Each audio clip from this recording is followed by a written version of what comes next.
Israel official గా Iran మీద war ప్రకటించింది. ఇది మూడో ప్రపంచ యుద్ధానికి ప్రారంభమా లేదా యేసుక్రీస్తు ప్రభు యొక్క రెండో రాకడికి ప్రారంభమా?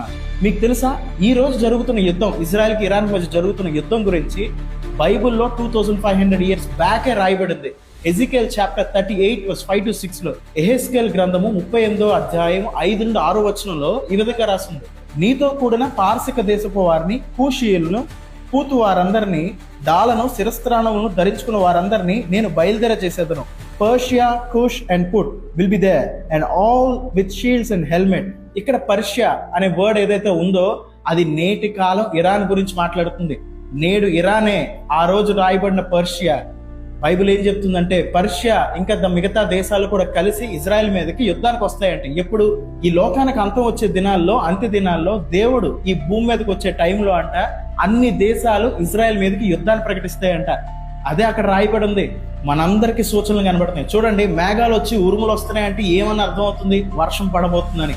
అలాగే ఇలా యుద్ధాలు వస్తున్నాయి, ఇవన్నీ బైబిల్లో చెప్తున్న ప్రవచనాన్ని జరుగుతున్నాయంటే ఇవన్నీ దేనికి సూచన అంటే దేవుడు త్వరగా ఈ భూమి మీదకి రాబోతున్నాడు.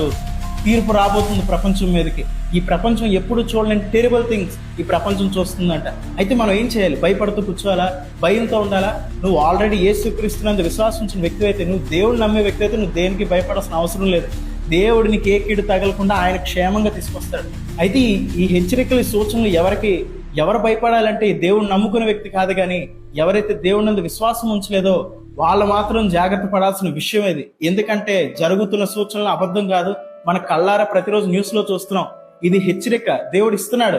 ఇప్పటికైనా మారి ఆయన వద్దకు రమ్మని, మారు మనసు పొంది పశ్చాత్తాపడి చేస్తున్న పాపాలను విడిచిపెట్టి సృష్టికర్త అయిన దేవుడి వైపు తిరగమంటున్నాడు. ఆయన వైపు తిరగమంటున్నాడు. సత్యం వైపు తిరగమంటున్నాడు. నిజం వైపు రమ్మంటున్నాడు. ఆయన క్రీస్తు అనే సత్య మార్గంలోకి రమ్మని దేవుడు అందరిని ముందుగానే పిలుస్తున్నాడు. ఇప్పటికే అవకాశం ఏం పోలేదు. నేడే రక్షణ దినం. సమయం ఉండగానే రక్షించబడాలి. సమయం ఉండగానే దేవుని వద్దకు వచ్చేయాలి. అందుకే దేవుడు అందరికి ఇస్తున్న పిలుపు ఏంటంటే, కమ్ బ్యాక్ టు గాడ్. నా వద్దకు రండి, నేను రక్షిస్తాను. ఈ ఎండ్ టైమ్స్ బైబిల్ ప్రాఫెసీకి సంబంధించిన పూర్తి వీడియో హానోక్ పాల్ అని యూట్యూబ్ ఛానల్ ఉంది. ఎవరైనా పూర్తి వీడియో చూడాలనుకున్నారు వెంటనే యూట్యూబ్ ఛానల్ ఓపెన్ చేసి హానోక్ పాల్ అని కొడితే వెంటనే యూట్యూబ్ ఫీడ్ లో ఫుల్ వీడియో ఉంటుంది. ఈ వీడియో మీ స్నేహితులకి, మీ బంధువులకి షేర్ చేయండి. అలాగే ఈ ఛానల్ ఫాలో అవడం మర్చిపోద్దు.